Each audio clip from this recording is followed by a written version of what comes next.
Hey there, leaders. Thank you for joining me today. So, for most of you, if you've heard me before, you've heard me talk about imposter syndrome. And I'm sure many of you have heard the term, you've read a blog, you've read a newsletter, you've seen a social media post, maybe something even on Instagram or LinkedIn about it. And so, what we know is that imposter syndrome is essentially the unsubstantiated feeling that you're not qualified to do what you're doing. And the truth is, many of us experience it. It happens a lot. When you land a big client, do you instantly freak out, wondering if you're going to nail it, just like you have for your past projects? Do you worry about presenting to investors, thinking there's no way you're prepared enough for them to hand over millions of dollars? Well, guess what? You're not alone. And I know you know that. But did you know that stats and data show 82% of people report experiencing imposter syndrome in their work? While it is common and many of us experience it, and I'd be hard pressed not to believe that all of us have experienced it in one way or another, the question becomes, how do we overcome it? How do we get over it? How do we push past it? How do we heal from it? Well, today's guest is going to be sharing some nuggets and some wisdom on how to do just that.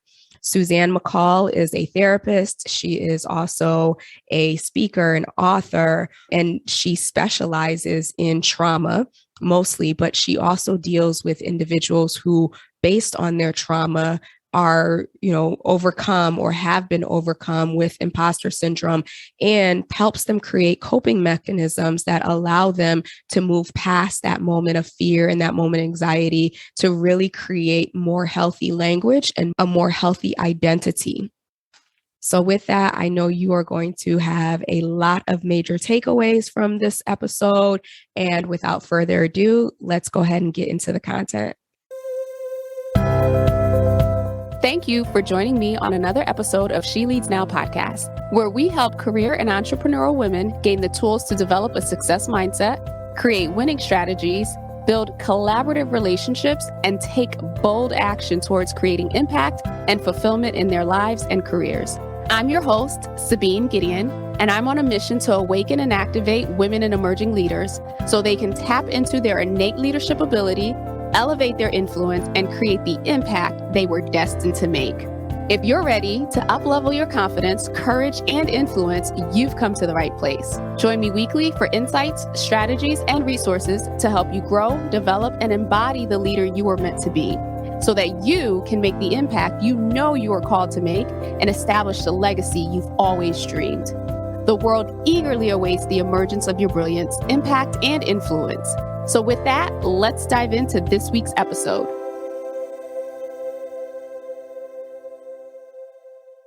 Hello, and welcome to another episode of She Leads Now. I am your host, Sabine Gideon, and today I am thrilled to be sharing this conversation with the lovely Suzanne McColl. Suzanne is a licensed professional counselor, a motivational speaker, a transformational therapist, and an author. She's also a notable EMDR therapist located in my home state of Connecticut. Suzanne, I am so excited to have you here and to have this conversation. And please, if you would, share with us a little bit about you, your background, and your journey to becoming this amazing therapist and coach. Thank you, Sabine. It's great to be here. As you said, I'm a therapist, and I've been a therapist most of my life. I do right now work in New York, Connecticut, and Florida, but mostly Connecticut. And I do trauma work mostly with EMDR. That's what it's really so great with. And got here mostly because I've been kind of, taking many steps in my journey and working on, okay, what do I need to learn next that would help me to grow more? And each step of the way, I found really cool techniques and therapies and was able to start using them with my clients. So about 5 years ago, I was working somewhere full time, and there was a director position available, and I knew that I could do that job. And I put my hat in the ring, and it was like I was invisible, like I wasn't really there. Like nobody was listening. Nobody was taking me seriously. And at that point, it triggered a lot of my own feelings of not being worthy, not being good enough. And I really started to really work on it. And I decided I had to leave that job and take that leap, go out on my own, be a total entrepreneur, and really work on strengthening my feelings about myself. And that's how I really started to make that my focus with women who are also entrepreneurs. And that's kind of my journey.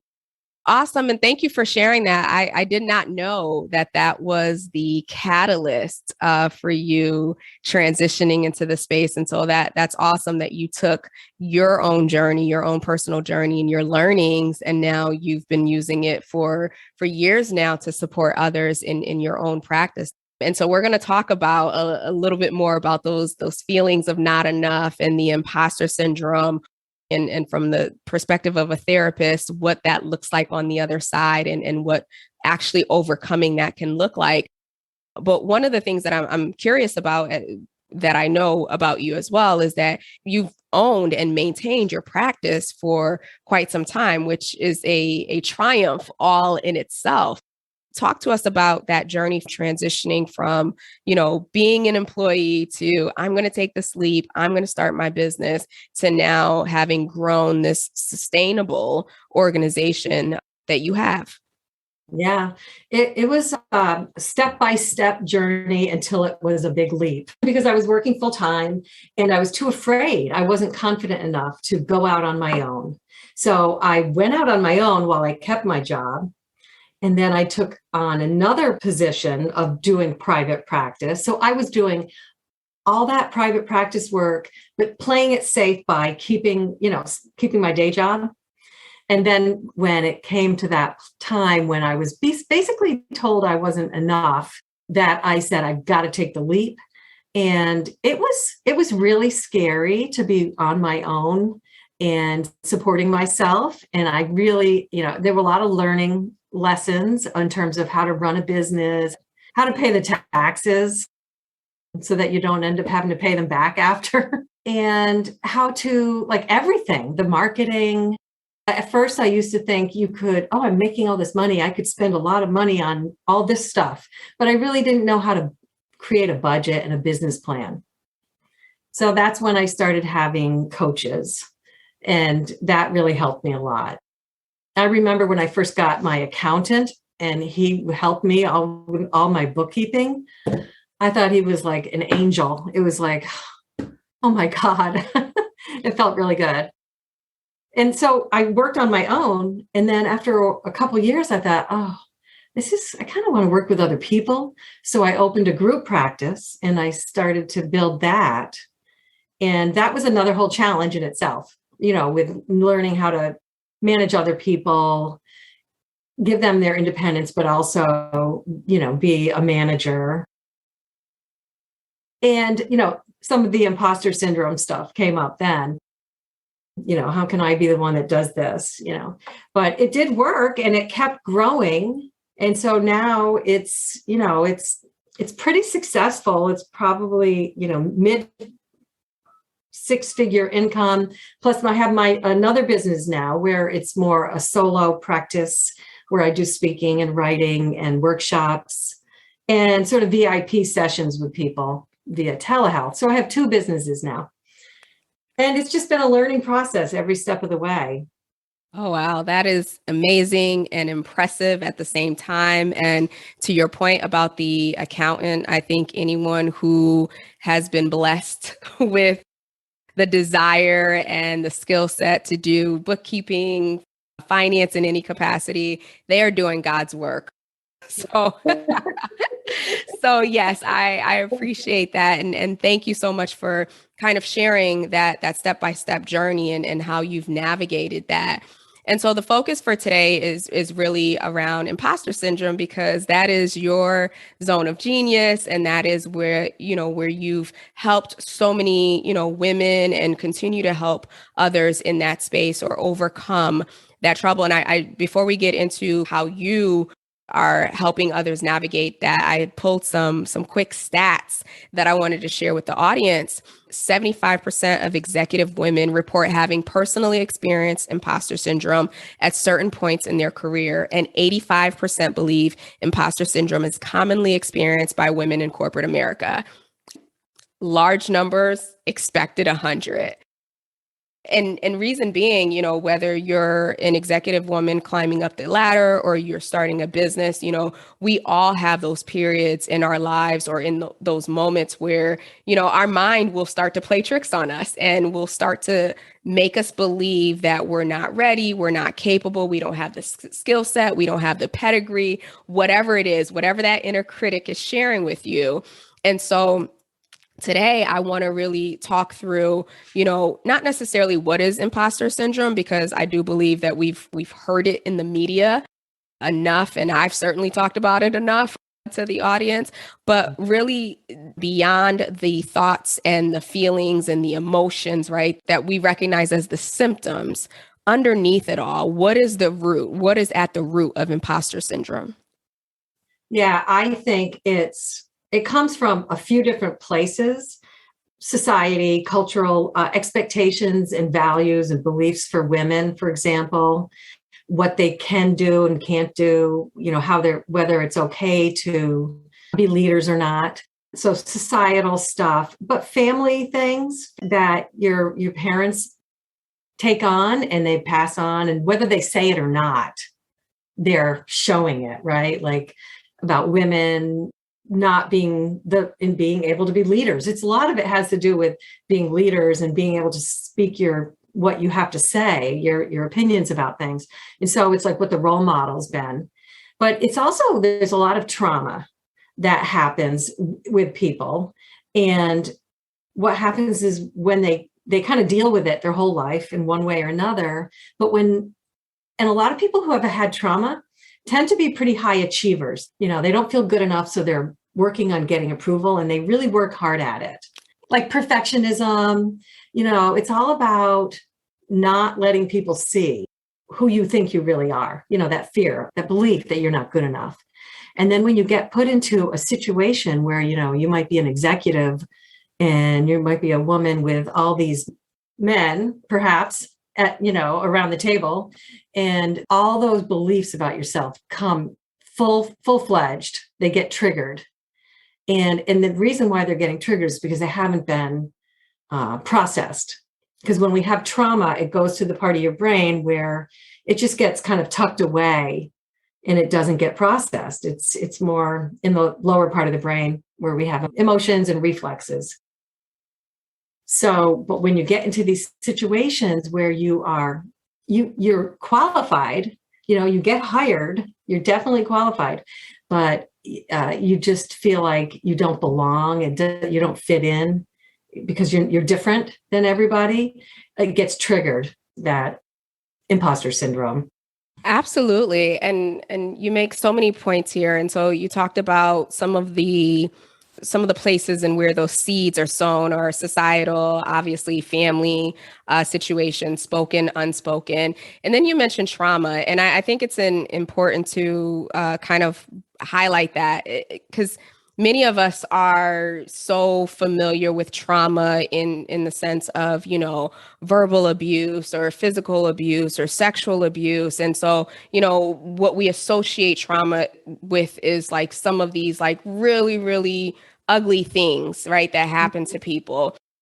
Doing some research, I learned that, trauma is not necessarily just the thing that happened. It doesn't have to be abuse in that capacity, but it's the meaning that we give to or identify with whatever an incident is that can create trauma in us. And so I'm curious, in your expertise, because you're the expert here, what are some of the unknown like trauma examples so that we can kind of like, I don't know, illuminate and what's the word that I'm looking for? Make sense of? Not make sense of, but there's a lot of shame that's usually attached to, trauma. So to kind of like just take some of that away and make it a little bit more commonplace. Yeah, destigmatize, normalize it. I don't know anybody who hasn't had some kind of a trauma that happens. And so trauma is a noun, but it's also an experience, right? Like it's how we experience what happens to us. So the same thing could happen to two different people, but somebody helps them through it. And so it doesn't create an ongoing trauma experience. So there's the things that happen, the hidden traumas. There's big T and little t. We all know about the big T traumas, right? The little T traumas are things like your parents fighting, your parents getting divorced. Our parents are human, so they were raised by their parents who were had all sorts of things. Maybe somebody doesn't feel comfortable with showing emotions. And so your mother or father was kind of distant, and you experience that as like there's something wrong with me, I'm not lovable. That's trauma. And that's like a really simple thing, and it's really common. One of your siblings is sick, so they get a lot of attention. That could be traumatic for one of the kids in the family if they end up always getting pushed aside because they're doing fine, right? That could be trauma. If a kid at school bullies you, that could be trauma. If you lose an animal, a pet in your childhood that you're really attached to, and nobody really helps you through that emotionally, that could be something that stays with you. I had a bus driver that looked at me funny when I was in school, when I was little. I felt like violated, and that created some trauma. And if you have little things like that, walking down the street and somebody catcalling you can make you feel unsafe. All these little things are so important. I have so many clients, like young adults now, it's closer to them. So they're talking about like friend situations where they get like kind of ostracized from the lunch table. You broke up with one boy, somebody else went out with them, and now nobody knows how to handle it. So they just don't talk to you. These are things that stay with you, and they can cause trauma. Yeah. And it goes on. Yeah. Thank you for those examples, both adolescence all the way to adulthood and the things that happen. And thank you for clarifying what trauma is and what it looks like and the experience, because I think some people who experience imposter syndrome, when you say it's rooted in not feeling like enough or it's rooted in trauma, their mindset can go to, well, I've never been abused. I've never had these things. But again, it's the meaning that we attach to it, and it's how it's stored, right, in our memory bank. I know from firsthand experience, having experienced big T and little t, the process of undoing and facing and healing and moving forward is, one, painful. And it can be a long process depending on how much big T and little t that you've had. So if you wouldn't mind, walk us through, for someone who is listening, who, some of your examples really resonated with them, what are some of the beginning steps that they can take to move through, or even just create awareness of whatever's been stored? Yeah. Well, I mean, awareness is understanding what trauma is and how your brain works when you have trauma is so helpful.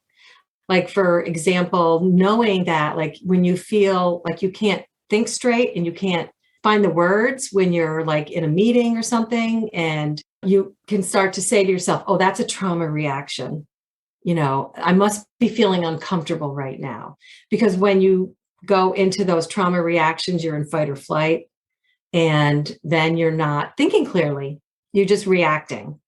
So helping people to be able to identify what the symptoms are when you have trauma is very helpful. Knowing how to look at a situation and say, what do I believe about myself when I think about this situation? What's the negative thought? And, it might be like, I'm not enough, or I'm not safe. I'm not good enough. I'm not smart enough. I used to have that one a lot. I'm not interesting. And then you have to challenge yourself and say, well, what is the evidence? Like, find what is the evidence, but also where does that come from? Like, So what I do is I help people say to go back in their life and ask themselves and notice when they first started to have those kinds of feelings about themselves. And chances are it's a familiar feeling.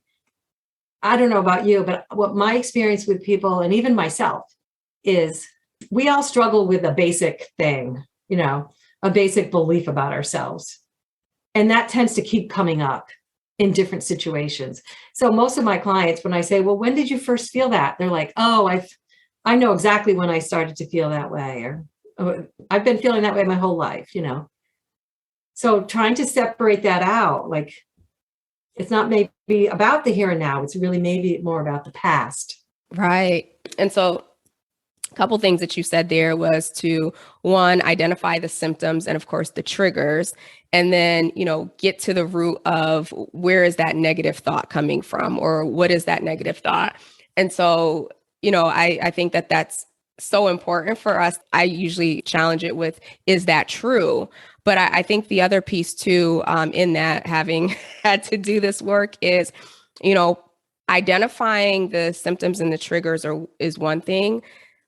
Being willing or being okay with being vulnerable with yourself, right? With the information that comes back. I think that sometimes that can be the place, or at least for me, that can be the place where I am immediately, repelled, like, oh my gosh, I can't believe I think that, or that can't be my thought, right? So how do you work through, as you're trying to work through the process of, creating that self-compassion and giving yourself that grace to really process whatever information is coming back to you without judging and without shutting down before you can move towards healing? I think that's one of the hardest things, is to know that if you have these deep feelings, or just to be able to witness yourself from the past, is one of the hardest things to do. And I think it often takes having somebody help you through it as a therapist, because it's confusing. You don't really understand. There's a lot of questions about, was it really my fault? What happened? Or was it me? Or people don't like to see themselves the way they think of themselves, so that it's hard to even look. So I always tell people, like, whatever your coping mechanism was, think of it as if it was one of your children, or like think of somebody who's young that whatever they do, they're just trying to be loved, really. And they deserve love. We all deserve love. So, think about yourself the way you would your best friend, or the way you would one of your relatives, like one of your nieces and nephews, or your children, and try to have that be how you look at yourself, with compassion, because having that compassion is really important. So, or at least when I see imposter syndrome in blogs, in articles, in newsletters, it is really geared around women, right? And so it's almost like this label that, we identify that we all may experience it, but it feels like it's just targeted towards women. And so for someone, a woman particularly, who is at the space where maybe they've identified with imposter syndrome, what are some thoughts around how they can, again, separate them from whatever the thought or the feeling or the emotion or the trigger is telling them in that moment? Yeah, they have to kind of try to compose themselves. Stop, take a breath, notice what their thoughts are, come up with some kind of an affirmation that they can tell themselves, like, I don't have to be perfect. Nobody's perfect. Notice, tell them to look around at everybody else, and what do you think of them? Do you think they're perfect? And do you value them? And tell them to think about how they deserve to have that grace also. They don't have to be perfect either. I think that just as many men have imposter syndrome as women, and just to kind of remind themselves that. that everybody is really trying to just come across as successful as they can, and not to try to look at themselves as the same as everybody else. It's really tough. And so I find it interesting that you shared that, one of the strategies could be to kind of look around at others, and really question, is that person perfect? And I feel like in some ways that could be the fine line between like really letting your inner critic eat at you, or getting to that place. So how do you walk that tight line of looking at others and seeing that they're just as equally trying to figure it out as you, without overstepping and falling into that comparison trap? Yeah, that's hard. I mean, you have to just keep telling yourself that what they're not showing is probably a lot of their own insecurities, and they probably can't see mine either. And that we're all human. Like, I mean, just trying to like look underneath the surface, and that we all have our own insecurities, and maybe they're not the same as mine, but I know they have them. And the other thing I tell people is to try to think of somebody, a mentor or somebody that you really look up to, who has been able to show you that, they have a lot of expertise and knowledge, but they're not perfect. And imagine them there with you. So imagine them there sitting next to you saying, you're doing a great job. You're doing great. You have so many great skills. You have so much to offer. And just having that imaginary person with you can really help you not to feel alone, and to help you be calmer, because it's when you start to let that anxiety and panic take over that you can't think straight, and then you don't say what you're supposed to say the right way. It's like a self-sabotage, self-fulfilling prophecy. I love that idea of, finding someone who you admire and who you respect, and really leveraging that as a way to kind of move away from whatever anxious thoughts that you may be having. And so with imposter syndrome, again, because it's so attached to women, there's this Harvard Business Review article that talks about how imposter syndrome isn't really the issue, but it's really the way that the business world, if you will, is set up, and how, the world at large is set up. And so what are your thoughts there? Like, do you agree that it's really the environment? I think it's both. I don't think we can get away from that, but I think that, and that's a good thing to remind yourself, like there's systemic discrimination maybe against women in these kinds of environments. And it's a process that we all have to work on. But I also think that if you have a really good sense of who you are, and you feel strong about yourself, and you don't have unresolved conflicts and traumas, then you can kind of see that more clearly. So whatever we can do to just kind of work on ourselves, men and women. I have male clients who have imposter syndrome. So, I think we all have to work on ourselves, especially now, because after COVID, right, it's hard to leave who you are behind, right? You bring yourself to work more. Your emotions, it's kind of hard. It's almost impossible to put a cap on everything. And we're being told not to. So it's really important that we really work on ourselves so that you're going to feel more competent.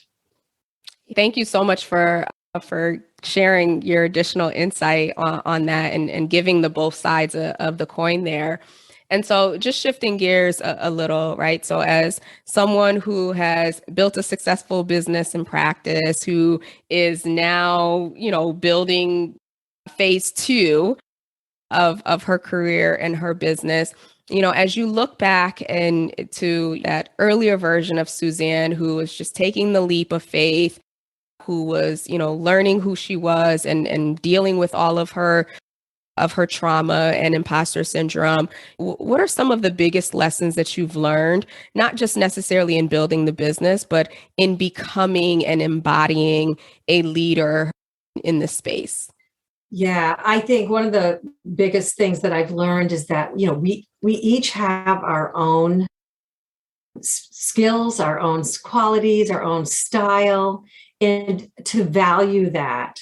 Even if you have the same message, who you are, your voice, it's all going to be important and valuable, and not to criticize and judge yourself. That you're not to compare so much, that you're not as good as this person or that person. And I learned this about myself. If I have this desire to do this, it's for a reason. It's because it's my purpose, and that we're all here for a reason and for a certain purpose. And if we follow that, then we're going to keep growing. That's kind of what I'm learning. So I'm not questioning as much about, well, do I really want to do this? I'm just learning that even if it seems risky, I think I'm supposed to do it as a way to grow. The other thing that I learned in terms of my journey is that we all have insecurities, and that's really normal. And the best thing to do is to get a lot of support, like to join networks, to listen to podcasts, read books, really understand what it means to be an entrepreneur, and how that you're not really alone. A lot of people go through the same thing, and it's a process. So getting support is so important. And I never realized that as much as I did once until I became an entrepreneur. Thank you for sharing those. All of the points are really, really important. But that last point around the fact that we all have insecurities, right? We're all learning, we're all growing, we're all figuring out life, as life unfolds. And I think that that's important to highlight, especially in this day and age where, everyone only shows the highlight reels. They only show the successes and the wins. That at the end of the day, we're still all human, and we still all battle our own, challenges. So that reminder can really help level set our expectations of ourselves and our expectations of others. So thank you so much for sharing that. This has been so valuable for me. I can geek out on this for hours, but I know you don't have hours. Just a couple questions for you. So in terms of what you're working on and how you support your clients, if the listeners are listening and they've thought, oh my gosh, I need support, I need help. People can find me on my website, SuzanneMcCollLLC.com.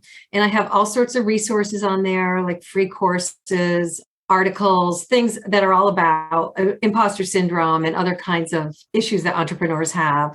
And I also have several different kinds of packages, but I have a breakthrough session if people are interested and they want to give me a call and just do one session that they can kind of look at what they're doing in their life, what their past issues might have been, and how they kind of fit in together, and then what to do about it.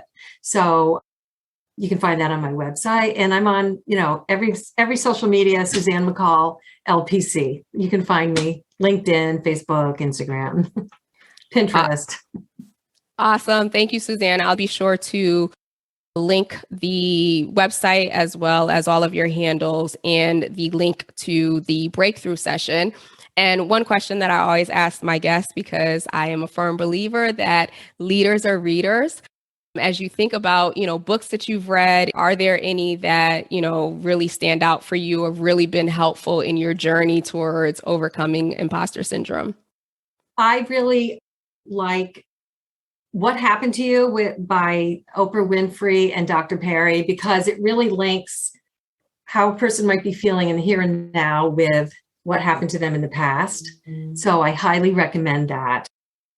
I've actually never heard of that one. So I will definitely be linking it in the show notes and adding it to my Audible.